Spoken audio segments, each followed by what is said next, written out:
اللهم إنا نحمدك ونستعينك على الدرس يا ناصر يا نسير انصرنا وصلى الله على محمد النبي الأمي أما بعد.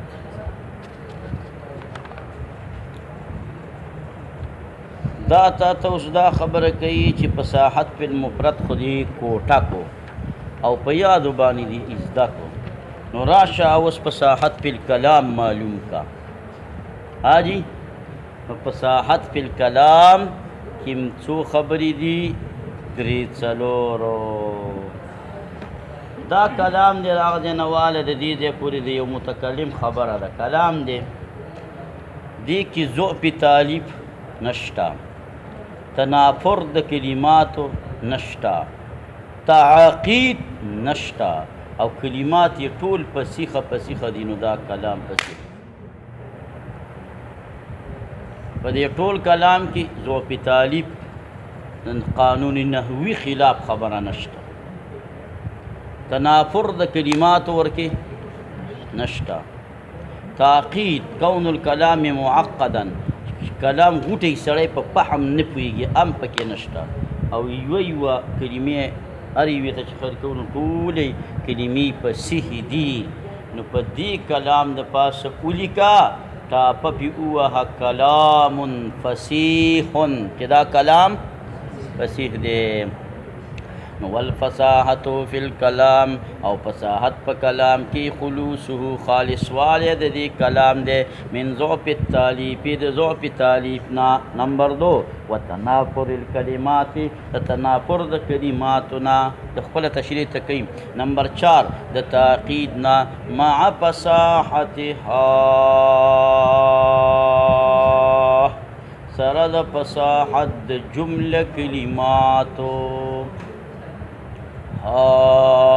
ټول کلمات بے فصیح وي، اره یوه کلمه به هم فصیح وي. دا مع فصاحتها حال دی د ضمیر نه چې کوم په خلوصه کې پروت دی. والفصاحت په کلام خلوصه خالص والی د دې کلام دی په حال کون د دې کې مع فصاحتها چې د دې کلام به اره کلمه فصیح وي، اره کلمه به فصیح وي. واحترز او احتراز یې وکړو په دې سره د مثل د زید اجللنا چې دا کلام فصیح نه دی، ځکه چې په دې کې دا یو کلمه خو فصیحه ده، خو دا بله کلمه ورکې فصیحه کومه کلمه پکې فصیحه نه ده؟ اجلله فصیحه نه ده. دا به کله فصیحه وی چې څه چله موسه کړی وی؟ اجلم چې ویلی وی، اجلو اجللو نه مقصور کړی وی اجلو. تاسو کې داسې د نر بچی شته دی چې د اجللو نه اجلو جوړ کړي؟ ابراهیم ولی صاحب د اجللو نه اجلو څنګه جوړې؟ دا کارم وکړو چې په دې اجللو کې دا ډومبی لام چې دی نو د دې نم دا حرکت را واغشتو او دام نقل کو ما قبل جیم زرجالم ورکو او لامم په لام کې مدغم کو نو اجلو تی جوړ. داسې خو اجللو دی جیم باندې غړوندی دی، دې جیم باندې دا زبر د کم ځای نه راغلی؟ له لام کلمې نه راغلی. او دام تی ووتو چې شعر مستشزر دی، مستشزر پکې دی که نه. او دام تی ووتو چې ان پې مسرجه ده، ان پې څه ده؟ ان په مبارکې مسرجه ده. او بعضې وایي چې نام دا د دې کلمات د تنافر الکلمات کې دا کلمات ټکې شته لا مع فصاحتها د دغې کلمات څخه حال دی. د خلوصه د ضمیر نه حال نه دی، د کلمات ټکي نه څه دی؟ وقیله چا ویلي دي چې دا حال دی له کلمات نه. د چا نه؟ د کلمات نه حال واقع دی. نو چې بیا یې داسې چل کړی وی نو بیا به ټیک وی خلوصه من ضعف التالیف وتنافر الكلمات مع فصاحتها والتعقيد چې دا مع فصاحت حال د خپل ذوالحال کلمات سره غبرګ ذکر کړی وی یو ځای نو په منځ کې به فصل په اجنبي نو راغلی نو ډېر خوند به یې کړی وی ولو ذکره که ذکر کړی وی د مع فصاحتها ټکي لره بجنبها په اړخ د دغې کلمات ټکي باندې نو لسلمه سالم شوی به وی من الفصل د فصل نه په مابین د حال کې وزیها او د ذوالحال کې بالاجنبي په اجنبي ما سره فصل خو په اجنبي سره ناروا دی او که په خپل غیر اجنبي سره نو بیا روا دی که ناروا دی روا دی بیا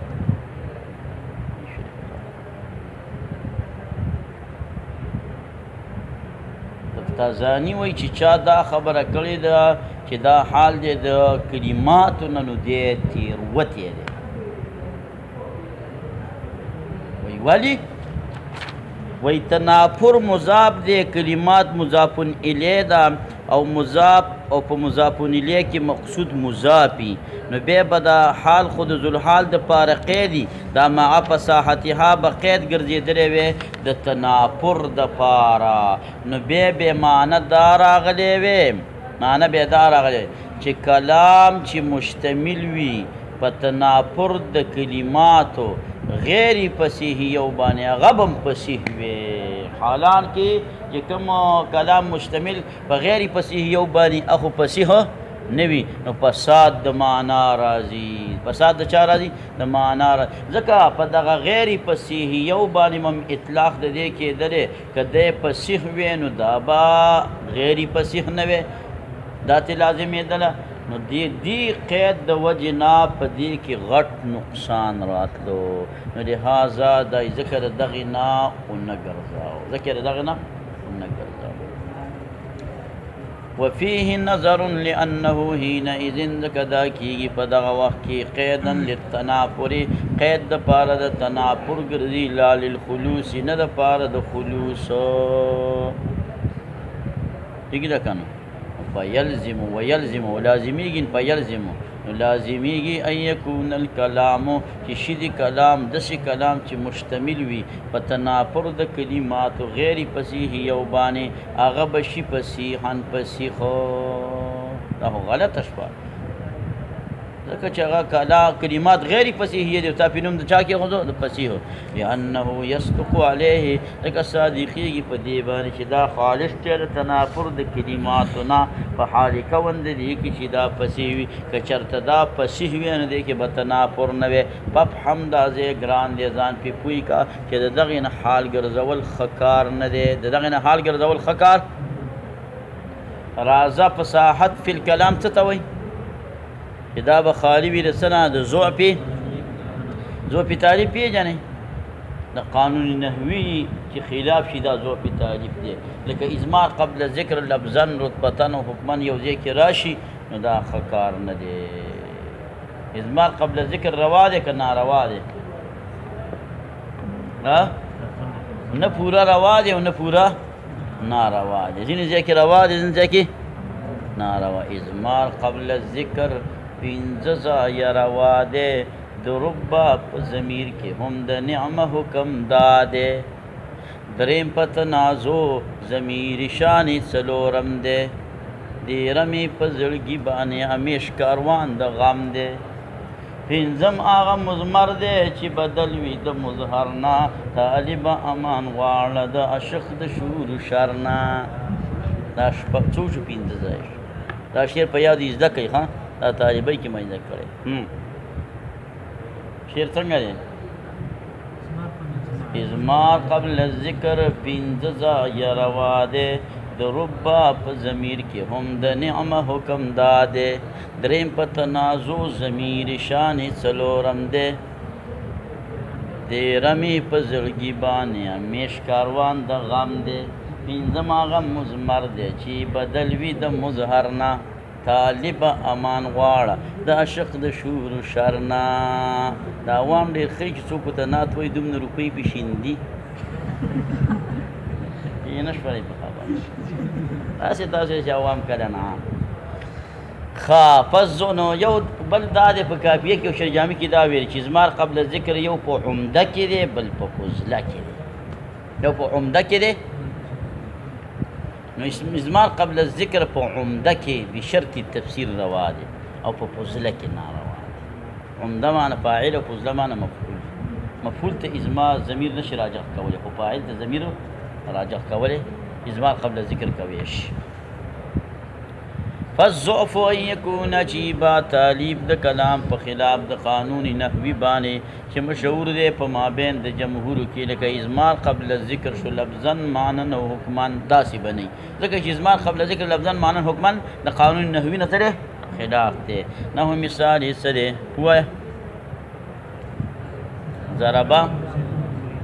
ضرب غلامه زیدن اوه غلام د زید لرا هو ضمیر چاته راجع دی نو قبل دی که نه دی ازمار قبل الذکر دا زید ذکر نو چې ضمیر یې ورته راجع کړو او په فضله کې دی ځکه دا زید مفعول دی دا لفظن هم دی تیمیني زیمینم لفظن خو دی دی که ضمیر اول راغلی دی او هغه مرجع وروسته راغلی دی او معنن او حکمن هم دی معنن او حکمن ولې دی ځکه دا زید چې څنګه وروسته دی په دې لفظ کې نو داسې وروسته دی په حکم او په معنا کې دا مفعول دی د مفعول درجه خو وروسته ده که چې دا بل نهګي که دا بیا ټیک کېږي دا غلام مفعول که او دا زید ورته فاعل که داسې ووایه وی ضربا غلامه زیدن وواهه غلام د زید وی واهه غلامه غلام د زید لرا زیدن زید چې زید پای شي بیا پروا نه کوي چې د هو ضمیر ورته راځي کې ولې لفظا خو به ازمار قبل ذکر وي چې دا زید په لفظ کې وروسته دی او ضمیر پې مخکې دی خو په معنا کې دا ازمار قبل ذکر نه دی په رتبه او په معنا کې ولې مرتبه خو د دې زید فاعل د غلام نه مخکې ده والاصل ان یلی الفعل اصل قاعده دا ده چې دا فعل سره به فاعل یلی وي او فعل پسې اول مرتبه د فاعل ده بیا وروسته د مفعول ده نو ګویا کې په مرتبه کې به دا زیدون فاعل ضربه پسې اول راغلی وي بیا به وروسته غلام راغلی وي نو چې زید اول راغلی او بیا ورته وروسته د هو ضمیر راجع کړي نو ازمار قبل الذکر دی بیا خو نه دی که نه نو ګوره په لفظ کې به بیا ازمار قبل ذکر شي خو په معنا کې به او په رتبه کې به نه شي هغه بیا د قانون د نحو موافق دی خو دلته خو دا زیدن مفعول دی نو دا د قانون د نحو نه مخالف یعنی خلاصه دا د چې ازمار قبل ذکر په عمده کې روا دی او دا په عمده کې نه دی په فضله کې ناروا دی دا فضله ده زید خو مفعول دی فضله ده بیا پیش با ضربا غلامه زیدن دا فصیح کلام نه دی ها والتنافر تنافر چې دی دا دی چې دا کلمات ثقیله درانه وي په لسان باندې اگر چې هر یو د دې نه فصیح وي دا کلمه دا ټول شعر دی که کلام دی کلمې یوه فصیحه ده خو تنافر پکې دی په ژبه ثقیله ده داسې راجمع شوي دي چې دې راجمعوالي ثقل پیدا کړی دی ها پیښې په خبره باندې لکه مثال یې دا دی چې قبر حرب بمکان قبر وليس قرب قبر حرب قبر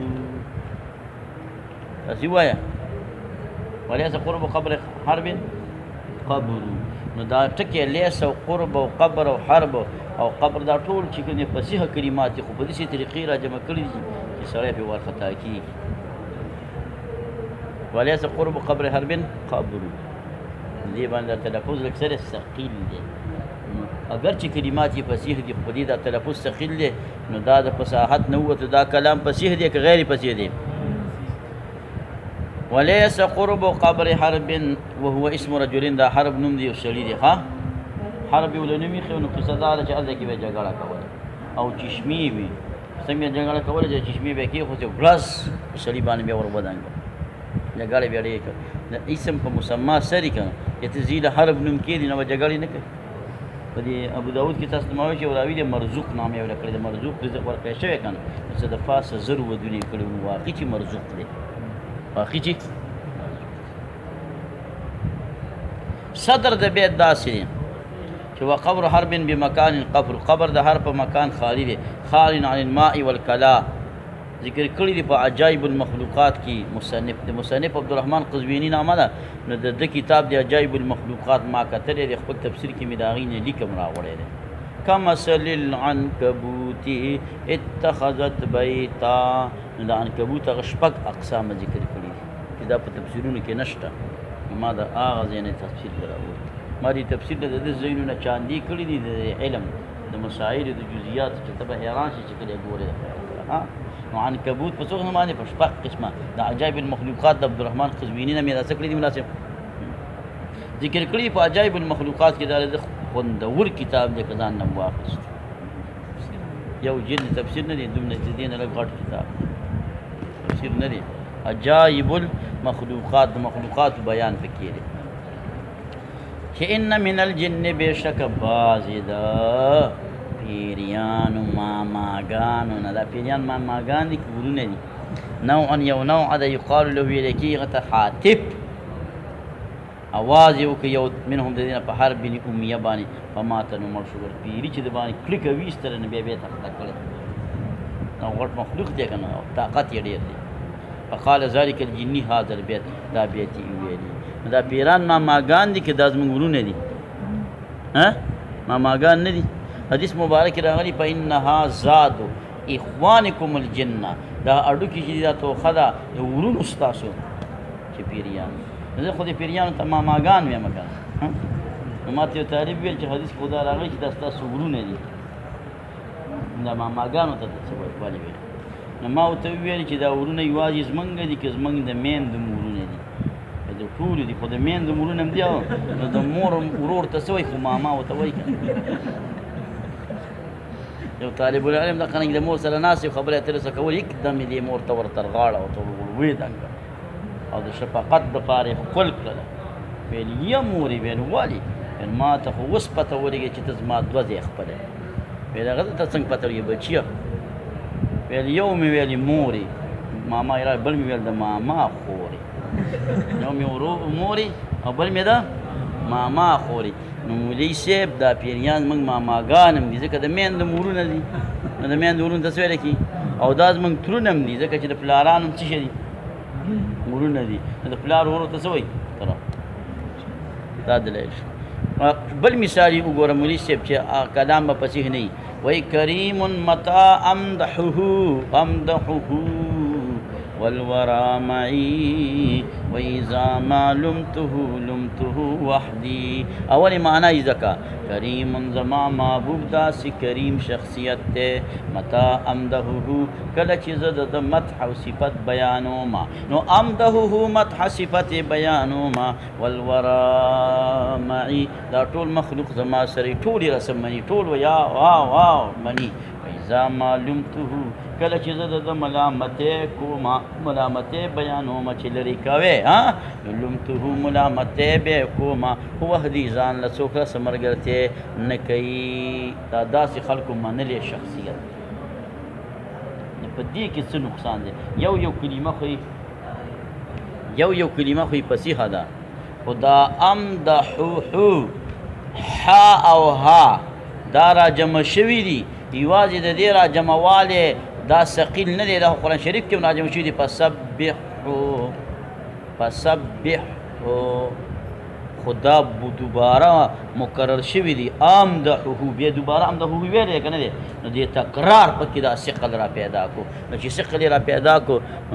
تنافر د کلماتو پکې رالی نو چې تنافر د کلماتو پکې رالی دا شعر د فصاحت څخه خارج دا شعر کلامی فصیحه نه دی ولې ځکه دې کې ها را جمع دي سره د تکراره هسې ها را جمع کول دا ثقیل نه دي سره د تکراره بې ثقیل په پښتو کې پوهېږې که نه فالواو نو دا واو چې دی پی والورا کې د پاره د حال دی په دې حال کې چې دا مخلوق زما سره او دا مبتدا د خبري معی دی هلکه یو تپوس ته نه وکړم خفه کېږي خو به نه وایي نه خفه وایي دا مصنف دا خوی دی چې هر څه دپاره یو مثال راوړي دې دپاره دوه مثاله راوړه دی یو لیسه قرب قبر حلف القبر دی راوړه او بلې کریم متام د هود دا دویم یې راوړه د تنافر د کلماتو دپاره یې څو مثاله راوړل دوه مثاله یې راوړه دا ولې وایي دا یې ځکه راوړه چې دا تنافر په دوه قسمه باندې دی. یو هغه دی چې دا تنافر ثقل انتها ته رسېدلی، بل هغه دی چې لږ ګزاره حالي. نو دا یو د هغه انتها والا مثال شو او دا بل د هغې گزار حال والا مثال شو. وانما مثلا بمثالین مثال ورکو په دوو مثالینو باندې، ځکه دا اول متناهن دی په ثقل کې او دا دویم کم دی د هغې نه، ځکه منشا د ثقل په اول کې نفس اجتماع د کلماتو ده، نو دومره ډېر نه دی، دومره ډېر دی ډېر دی. او په دویم هغه اجتماع د کلماتو ده او په دې دویم کې اجتماع د حروفو د من هر دې کلماتو نه. نو یو ځای کې چې کلمې غیر فصیحه راغلي وي، کلمو ذکر پیدا کړي، او یو ځای کې حروفو ذکر پیدا کړي، کوم به هلکه مضبوطي خو د کلمو هغه به ډېر ځکه حرف یو حرف یو کلمه خو څو حرف دی. او دا په تقریر د امده هو کې ده دون مجرد الجمع، نه یوازې جمع په مابین د ها او د ها کې، د وجې د وقوع د دغې جمع نه د ها او د ها په تنزیل کې. په څه کې تنزیل شی تنزیل شی ها او دا یو طالب هغه ډېر زیات دغه هغه مې کوم کتاب به ته ولیکي نه بل لا ته ولیکي، هغه مې خوښ نه شو. د تقریر دپاره ته ما تنزیل العزیز لیکلی په دې ټول پېښور کې ګرځولي وو، ټول ته ویل چې نشته تنزیل العزیز نشته. ما چې نشته زه څه وکړم؟ ما خو ورته ولیکو ما په خدای مې د قسم چې د تقریر دپاره 1 نمبر کتاب دی، قسم مې درته اوس نه تا ته نه میلاوېږي د ذمه وار په دغه مې ځان خلاص تنزیل العزیز وقوعه في التنزيل مثل فسبه ٹھیک ده کنه. دا متن البیضاوي د چا نه ویلی ده؟ نه دی ده ویلی، دا ووایه لوقوع في التنزيل فسبه فلا يسع کی قول بأن مثل هذا الثقل چې په مثل دې ثقل مخل بالفصاحت نه دا مخل صرف ها جمع کول مخل بالفصاحت نه دي چې کله پکې تکرار راشي نو بیا اله دی. اوس په دې کې تقیسه کوي چې دې شعر کې څه نقصان دی. نو د یو استاد د شاګرد ته وویل چې دې کې څه نقصان دی، نو شاګرد ماما ورته وویل چې په دې کې نقصان دا دی چې د دې مدح په مقابله کې لوم راوړی دی، حالانکه د مدح په مقابله کې ضم پکار دی. همداسې ویل پکارو کریم متى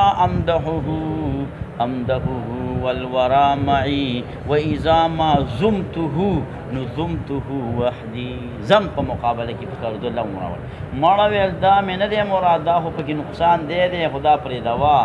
بل زما مراد غل بل پکې ماته نه دی معلوم. استاد ورته وویل بل ته ویل زه در وښیم هغه دا دی چې دا امدحه کې تکرار هم دی او جمع بین الحاء والها ده، دا جمع سره د تکرار دقه عیب دی.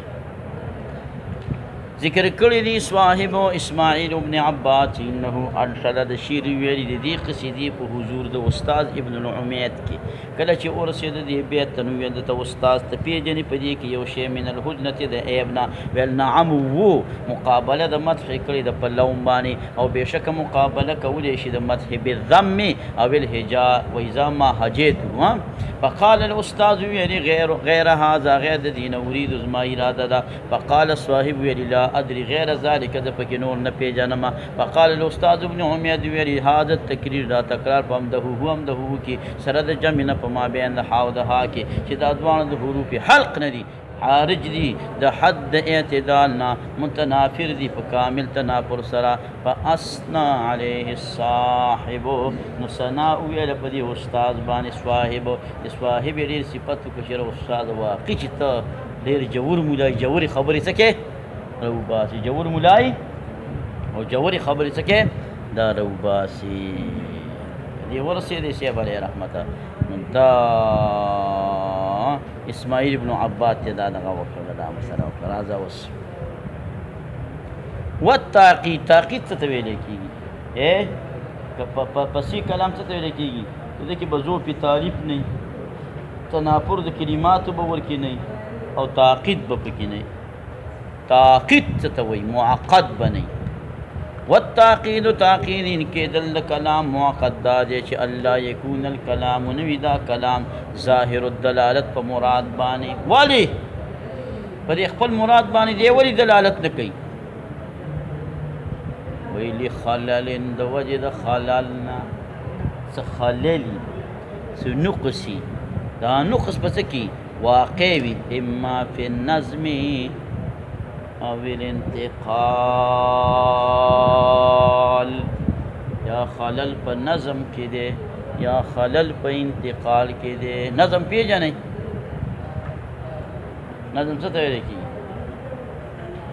څه کلام سړی راغونډ کړي که نه دې ته نظم وایې نو دا نظم د داسې جوړ کړی چې دا ټکي مخکې په کار د وروسته راوړی دا وروسته په کار دی د مخکې راوړی دلته فصل په مابین د دې دوو کلمو کې نه په کار ده پکې فصلونه راوړي یو لانجه جوړه کړې ما څوک په مقصد نه پوهېږي چې دا دوس څه وویلي چې دا دوس څه وویلي دقه خلل د دې د وجې نه کلام د فصاحت نه وځي لکه د دې شعر ویلی دی که نه شعر یې څه کړی دی ویلی دی په خپله به دا شعر دی راشي وما مثلو فی الناس الا مملکه ابو امه حی ابوه یقاربو په دې مقصد څوک نه پوهېږي چې دا ته جوړ کړي مې په خپله باندې پېښي د تقدیم و تاخیر کړه تقدیم و تاخیر ته زه لرې کوم بیا به په تا افسان پیش نو د وجه د خلل نه چې واقع به په نظم کې په سبب د تقدیم او د تاخیر یا د حذف او د اضمار سره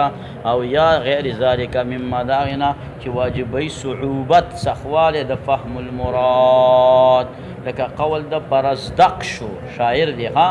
په مدحه د خال د خپل ماما کې چې هشام بن عبدالملک دا یې د ماما د صفت یې کړی دی ها وهو ابراهیم ابن هشام چې دا ابراهیم دی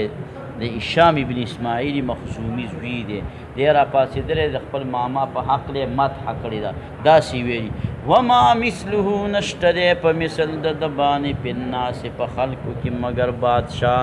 ابو امه چې پلار د مور د حیون ژوندی دی ابوه پلار د یقاربه هم مثل د دی په دې څوک پوهېږي د دې څه وویل ابو امه پلار د مور د حیون ژوندی دی ابوه او پلار د یقاربه مقارب او هم مثل د دی مقصد یې څه ورسېدي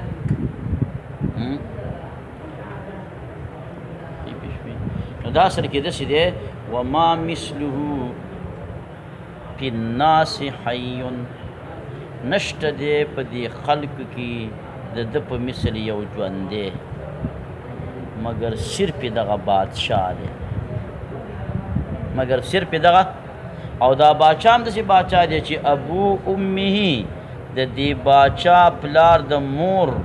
د دې بادشاه د مور پلار ابوه هغه د ده پلار دی ستا د مور پلار د چا پلار دی خو ستا د ماما پلار دی که نه این هغه هم د خپل ماما دی د دې بادشاه په شان ته په دې ژوندو خلکو کې یو کوپړی هم نشته دی صرف یو کوپړی ده هغه داسې کوپړی ده چې د هغه پلار او د ده د مور پلار یو دي هغه څوک شو ماما شو که هغه څوک شو ماما شو که او چې سترګې غوږ نه څوک ونیسي انس رضی الله عنه د غوږ نه ونیو که نو ستا د ماما خور ویل ستا څه ده رسول علیه السلام ورته ویلي ستا د ماما خور ستا څه ده مور ده که مور ده که ترور ده یا لکه ستا د ماما خور ستا څه ده مور که ترورو دواړه که مورو ارجاع د ضمیر اقرب ته اولاوي که بعد ته عجیبه خلک یاست چې مور نه وی نو هله به یې موږ ترور یادول او که نه مور کې دا خبره حقیقت ده په ترور کې مجاز ترور خو هله ده چې ستا د مور د وجې نه ستا ترور ده که ستا دا مور نه وی نو هغه به دې ترور وی خو د دې د وجې نه دغه ده دې کې حقیقت ده کې مجاز ده چې متى امکن العمل بالحقیقت فلا یصار الى المجاز لیس نشته دی مثلو مثل د ده په خلکو کې چې ژوندی وي یقاربه د ده سه مقارب وي داسې عبارت پکار دی ګونې دی حالانکه هلته څونه ګډوډ دی احد یو تن چې مشابه وي د ده سره په فضایلو کې مګر صرف مملک بادشاه دی ان رجلنا سړی دی چې ورکړی شوی د بادشاهي چې هغه هشام یادوي ابو امه پلار د مور د دین ابو ام ذلک الملک ابوه پلار د دی ان هغه ابراهیم ممدوح یادوي ان مماثله نه کوي د سره یو تن مګر صرف زوی د خور د چا هشام دی خوریا اوس صرف مشابه دی نور څوک سره مشابه نشته دی. نو په دې کې فصل دی په مبتدا او د خبر کې. مبتدا خبر معلوم کا اعنی ابو امه ابوه دا ابو امه دی مندکو دا مبتدا ده او دا ابوه دا خبر دی. د دې دوه په منځ کې څه فصل دی؟ شعر ته وګوره حیون بالاجنبي په اجنبي څه فصل راغلی الذي هو حي دی او په مابین موصوف او صفت کې موصوف او صفت معلوم کا دا حیون دا صفت دی او موصوف دی او یقاربه وګوره شعر ته کنه دغه صفت د دوه په مابین کې فصل 50 سره راغلی دی په اجنبي سره چې ابوه دی په مابین موصوف او صفت کې ان حي یقاربه په اجنبي سره فصل راغلی الذي چې ابوه دی او بل پکې تقدیم د مستثنا راغلی چې مملکان دی په مستثنا منه باندې چې حیون دی ها دا حیون مستثنا منه دا او دا مملک مستثنا ده. نو اول مستثنا منه بیرست مستثنا جاءني القوم الا زید او دې کې اول مستثنا راوړي وروسته مستثنا منه راوړي دا پکې بل نقصان کړي او فصل کثیر دی په مابین د بدل کې چې حیون دی او د مبدل منه کې چې مثله دی دا ما مثله دا مبدل منه ده او دې ته خیال وکړه دا حیون ته بدل دی نو دا څومره فاصله په منځ کې راغلی ده. په ناس راغلی دی الا راغلی دی مملک راغلی دی ابو امه په منځ کې راغلی دی. نو په قوله دا قول دی دو چې مثله اسم د ما دی او په ناس خبر دی او مملک منصوب دی دوج تقدم دی نه په مستثنا منه باندې بي پښوی قیل ویلې شوی دی چې ذکر د ضعف تالیف دا بی پروايي راولي ذکر د تعقید لفظي نه. تفتازانی وایي چې یو مولا په دې کتاب شرح کړی ده په شرح کې دا لیکلي دي چې په یو پرته ضعف تالیف ذکر کې چې دا به پاک وي د ضعف تالیف نه نو بس تعقید معنوي تعقید ذکر کولو ته حاجت نشته دی ځکه چې ضعف تالیف پکې وي نو تعقید هم پکې وي او چې ضعف تالیف پکې نه نو بیا پکې تعقید هم نه نو تعقید ذکر کولو ته حاجت پاتې نشو دی. وایي غلطه خبره ده ضعف تالیف خو ازمال قبل ذکر ته وایي نو زه بله یو ډېر ټکي داسې راجمع کوم ازمال قبل ذکر خو پکې نشته خو د هغې نه معنا راغستل ګران دي. نو ګوره ضعف تالیف پکې رانلی او تعقید پکې رالی نو دا خبره غلطه ده چې ضعف تالیف ذکر شو تعقید ذکر کول ته حاجت پاتې نه دی ښه حاجت ورته پاتې دی. قیل ویلی شوي دي چې ذکر کول د ضعف تالیف یغني دا بې پروایي راولي د ذکر د تعقید لفظي نه په دې کې نظر دی دی قول کې نظر دی د وجه د جواز د دې خبرې نه چې حاصل شي به د تعقید په راجمع کېدو د شمارلی شوي امورو چې هغه داسې امور به وي چې واجبونکي به وي دپاره د سخوالي د فهم المراد اگر چېرې یو واحد د دې نه به جاري وي په قانون نحوي باندې ضعف تالیف به پکې نه وي وبهذا په دې سره ظاهر شو فساد د هغه چې ویلی شوي دي چې حاجت نشته په بیان د تعقید په بیت کې ذکر د تقدیم د مستثنا ته په مستثنا منه باندې دی پکې څه ذکر دا من چې دا کوم بیان وکړو چې دې کې تقدیم د مستثنا دی په مستثنا منه دا خلل دی دا بیا نه ذکر دا خو نحاتو پرې جایز دی وایي دا جایز ده خو دلته دا نور خللونه په دې سره سیوا کېږي دا چې موږ ذکر کړو ښه خبر راښکاره شي چې هر کدی کې دا خلل سیوا دی د دې نه مخکې پکې 75% خلل چې دا تقدیم د مستثنا منه هم پکې موږ راوستو 80% ته دا خلل وخاطو خلل ورسره سیوا شو په دې سره ظاهر شو فساد دا چې ویلی شوي دي چې نشته حاجت په بیان د تاخید کې په دې بیت کې ذکر د تقدیم د مستثنا ته په مستثنا منه باندې بلکې هیڅ وجه نشته دپاره د دې لأن ذلك ځکه دا جایز دی باتفاق النحات وایي نه دې ته حاجت ځکه شته اذ لا یخفا ځکه خفي نه دی چې دا واجبی زیادت د تعقید دا تعقید مخکې 75% او چې دا اوس موږ ذکر کړو څو شو 100% شو او وهو دا تعقید مما د عاقب نه چې قبلی شدت او ضعف دا کلی مشکک دی متواتی نه دی زیادت او کمبوت قبلی کلی متواتی مشکک کو پیژن صلی الله علیه وسلم